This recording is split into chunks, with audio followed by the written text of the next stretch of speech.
Las 8:43 de la mañana, y ya que estábamos en el panorama internacional, obviamente me imagino que lo que muchos nos estamos preguntando a la luz de los últimos acontecimientos en Brasil, bueno, ¿qué es lo que podemos esperar de aquí en más? ¿Qué es lo que puede llegar a acontecer en el hermano país a partir de la votación que se realizó en diputados?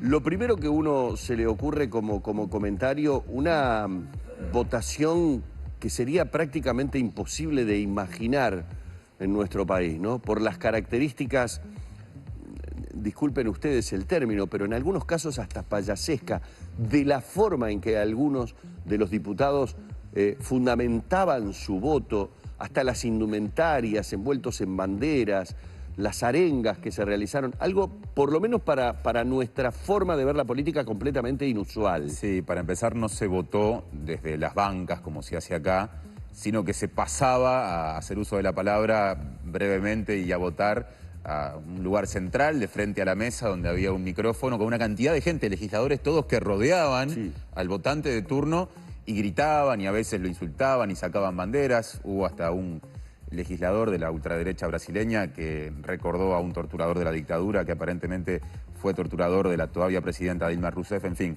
En ese sentido fue por momentos hasta desagradable lo que se vivió ahí, o por lo menos algunos lo percibimos así, pero de todo esto nos podrá hablar mejor Álvaro Padrón. Humberto. Sí, ya está Álvaro con nosotros, analista de asuntos en política exterior e integración regional. Álvaro, bienvenido nuevamente, un placer tenerte aquí en Arriba Gente. Muchas gracias. Para nosotros, estoy hablando obviamente de la gran mayoría de los uruguayos, un hecho poco comprensible, la manera hasta fanatizada en la que algunos realizaron la votación. Para el sistema político brasileño, algo normal, cotidiano, que se puede ver inclusive hasta en las campañas políticas. Bueno, evidentemente es reflejo de una realidad. Eso no ocurrió puntualmente en ese caso, aunque tuvo ribetes casi grotescos. En algunos casos uno se puede reír por algunas referencias vinculadas a la familia.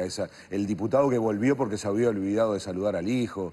Y pidió de vuelta la palabra. Corredores de seguro, saludados también. Saludando a empresas, o sea, el episodio sobre el torturador es gravísimo, ¿no? Es algo que ahí sí directamente no solo no imaginamos en Uruguay, sino que no sería posible reivindicar algo tan tremendo como a un torturador de la propia presidenta. O sea, llegar al punto de estar cuestionando y mezclando cosas. Y yo creo que eso sí es muy triste y además demuestra la fragilidad de la democracia brasilera. A nosotros nos cuesta entender, no solo por la lógica con la que funcionó todo eso, sino porque para nosotros está muy consolidada la democracia y los partidos. Mientras que en Brasil los partidos son como una especie de situación momentánea en donde se cambian de camiseta, pasan de uno a otro, adhieren al gobierno y luego se van. Piensen un minuto que hasta el año pasado ese mismo 60 y pico % era el que adhería a Dilma Rousseff. Claro. Entonces, la voltereta política, que es algo muy poco común en Uruguay, de percibir ese trasvase de votos, de partidos, de adhesiones, en Brasil es muy común. Eso es así. Demuestra una democracia muy frágil. Yo creo que de todos los dramas es el peor, el que esté en riesgo el sistema democrático, y no estoy con esto haciendo futurología, pero pensemos un minuto lo delicado que va a ser gobernar ese país. Quiero decir con claridad que estamos ahora en la siguiente etapa, pasa al Senado el 11 de mayo, y es evidente que van a estar los votos. Esto es algo que no va a reconocer el oficialismo porque va a dar la pelea. Claro. Se formula que en el Senado no está en la misma ecuación que en diputados, pero lo digo aquí con claridad, va a haber un apartamiento de la presidenta Dilma Rousseff porque los votos están en el Senado. Que es mucho más sencillo porque es por mayoría simple. Es mayoría simple. No. Es verdad que en el Senado hay una correlación de fuerza distinta porque tiene mucho más que ver con los estados. Representa a la federación. Brasil es un país federal, entonces el Senado representa a la federación. Ahí pesan mucho los gobernadores, que más de la mitad hicieron lo mismo que se cuestiona de Dilma Rousseff, que es una cosa bastante común. Le llaman pedaleo, que quiere decir bicicleta, que es pasar de un año a otro algunos rubros para que no haya un aumento del déficit fiscal. Le llaman también maquillaje. Eso es algo que hacen los gobernadores de los estados, de los otros partidos. Entonces va a ser muy difícil que esa discusión no sea asumida por todos. Entonces, en el Senado hay otro clima de discusión. Obviamente la mezcla, como ustedes vieron, se metía el tema de la corrupción cuando Dilma Rousseff no está acusada de ningún acto de corrupción, sino de este aspecto vinculado a lo fiscal. Entonces, todo ese entrevero, lo que en realidad a uno le preocupa es cuál es la gobernabilidad en Brasil. O sea, ¿qué va a pasar después? Y lo digo, primero porque creo que tenemos que preocuparnos de un país que es vecino, que es hermano, que vive muchísima gente que la va a pasar muy mal. Y luego también porque nos influye directamente. O sea, no estamos hablando de un país lejano, que uno lo mira solo por el atractivo de la noticia y de enterarse de su vida política. Es algo que directamente nos impacta y ese riesgo de gobernabilidad, porque ahora lo que se vendría es lo que llaman ellos el gobierno Temer, que es el gobierno del vicepresidente. Un personaje que tiene el 2% de intención de voto para el 2018. O sea, cuando se miran las encuestas sobre el futuro, los futuros líderes políticos, él no alcanza el 2% de intención de voto y tiene el 70% rechazo en la población. O sea, esa persona, que hoy es el vicepresidente de la República, que en las encuestas está considerado un traidor, porque le preguntan a la gente por qué hizo esto y dicen que fue por venganza, la gente lo dice, ¿no? Sí. Estoy hablando de la opinión pública, claro, sí. No de las opiniones que podamos tener en torno a la realidad política brasilera. Entonces, y bueno, y de Cunha, que es el presidente de diputados, que son los que están en el orden luego de sucesión después de Dilma Rousseff, se plantea que el 70% de la población cree que tiene que ir preso. Entonces, es un drama político e institucional, porque la gente no les cree. Y estamos muy cerca de lo que conocimos aquí nomás cruzando el charco, en Argentina, de que se vayan todos. Si hoy tuviéramos que titular la situación de la política brasilera, estaríamos diciendo, y ese es el gran drama de la democracia brasilera, que la mayoría de la gente no le cree a sus políticos, no le cree a ese parlamento que encima instaló esa especie de carnaval, de circo, que no se lo merece Brasil. Yo creo que está muy lejos de incluso la sensación de la propia gente, ¿eh? O sea, eso que ocurrió ahí no es la población brasilera, aunque son sus representantes. Entonces, probablemente lo más saludable sería que de alguna manera apareciera un proceso de elección nueva, porque es muy difícil pensar en gobernabilidad de ese gigante país con este elenco de políticos y con los posibles sucesores que, como acabo de decir por las encuestas, están muy cuestionados también por la población. Entonces, el asunto es que hay una combinación tremenda, es crisis política, crisis institucional y una enorme crisis económica que está hackeada no solamente por lo que nos pasa a todos, de un enlentecimiento de la economía en América Latina, sino también por el frenazo que tienen las empresas públicas y privadas brasileras. Hay que tener en cuenta que casi 10 de las principales empresas brasileras tienen a sus principales líderes o dirigentes, digamos, presos.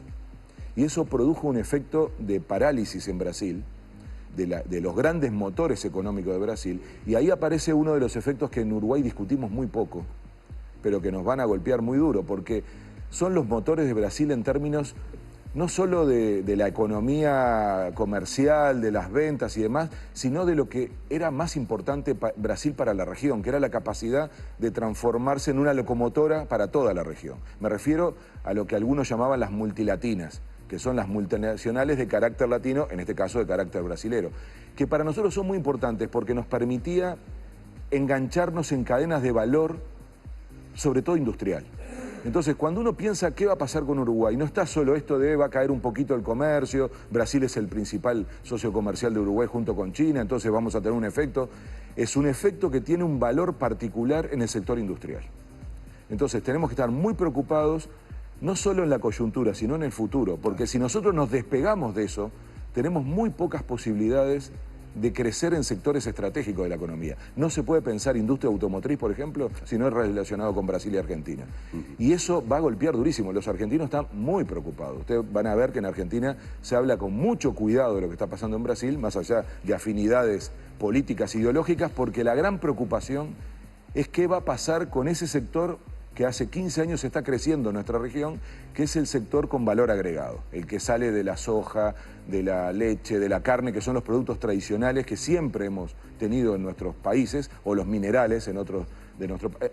La región estaba empezando a poder pensarse como una región también productiva en materia de industria y de producto de valor agregado. Este golpe, que lo estamos discutiendo muy poco en Uruguay, es dramático, y ese es el golpe más fuerte a un sector brasilero que está muy cuestionado por vínculos con la corrupción, pero que en el fondo lo que nos preocupa a todos es que pierda potencia y la oportunidad de que nosotros podamos hacer otra cosa que no sea extraer bienes primarios de nuestras economías. Obviamente hay un enorme interés de empresas internacionales de ocupar ese lugar. Estoy hablando de Petrobras, estoy hablando de las grandes cadenas de construcción que tenía Brasil, que estaban produciendo en toda América Latina carreteras, represas, telecomunicaciones. Todo eso está muy en cuestión, eran mega empresas brasileras, en las primeras multilatinas que teníamos en la región y que están paralizadas. El desempleo en Brasil se va a disparar y nadie logra, con esta ecuación política, dar cuenta de ese problema y decir, bueno, ahora vamos a empezar a reconstruir, vamos a escuchar mucho esa palabra, ¿no? Hay que reconstruir Brasil, pero con esta ecuación política es muy difícil y yo creo que nosotros tenemos que mirar con mucho cuidado este efecto en nuestro país, que no es solo comercial, no es como cuando uno dice cayó el comercio con Europa o con Estados Unidos o con Japón. Aquí se golpea un sector clave de nuestra economía, lo vamos a empezar a ver y hay que analizarlo. Una de las peculiaridades del momento político que se avecina en Brasil en caso de que se concrete la salida de Dilma Rousseff, por más que todavía el Senado no se pronunció, es que pasaría a quedar el Poder Ejecutivo en manos de un partido, el PMDB, que es un poco asido en digamos, esta historia de la democracia brasileña de los 80 hacia aquí, un poco el fiel de la balanza, ¿no? Gobernando con Cardoso y el PSDB primero, y con Lula y Dilma y el PT después, pero que como vos decías, no tiene una figura popular que lo encabece, empezando por el propio Temer. Entonces la pregunta es, pensando en ese recambio de un elenco político cuestionado, ¿qué nombres son los que surgen a futuro? Pienso en un par. Uno es Aécio Neves, que fue quien perdió en balotaje, representando al PSDB, el partido que antes fue de Cardoso, con Dilma Rousseff hace cuestión de año y medio. Y el otro es el de Lula da Silva, que es sumamente popular, pero que también ha sido muy cuestionado y acusado de estar vinculado a irregularidades. ¿Pasan por ahí los dos principales nombres o se puede esperar alguna sorpresa? Tenés razón, agregaría un nombre que es, junto con el de Lula, que tiene más popularidad, 20%. O sea, estos dos nombres que voy a dar apenas tienen el 20%, pero se despegan de cualquier otro. Bueno, yo decía, Temer con el 2%, Aécio Neves con el 4%, el competidor de Dilma, claro. Dilma con una pérdida de popularidad enorme, pero los dos nombres que tienen mayor popularidad son Lula da Silva y Marina Silva.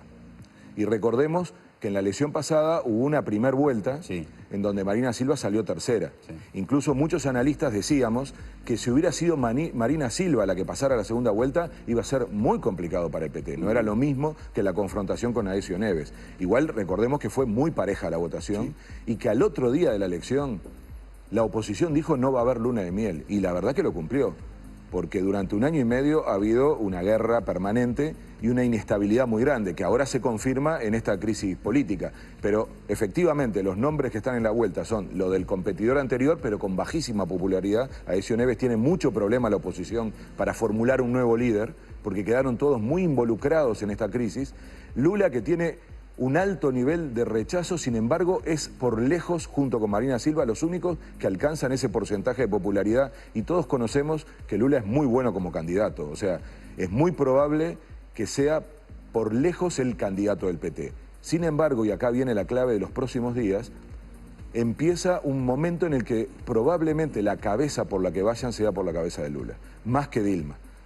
Porque por Lula sí hay juicios vinculados a lo que se llama el lavallato, claro, que es el sistema de compra, vinculados a las empresas estas que yo nombraba, ¿no? O sea, coimas de estas empresas para tener obras. Entonces, podemos empezar a ver, esto está muy lejos de terminar. No solamente hay todo este proceso que estamos viendo que termina el 11 de mayo con el Senado, sino que va a haber esto que tú planteas, cuál va a ser la disputa con respecto a los nuevos liderazgos.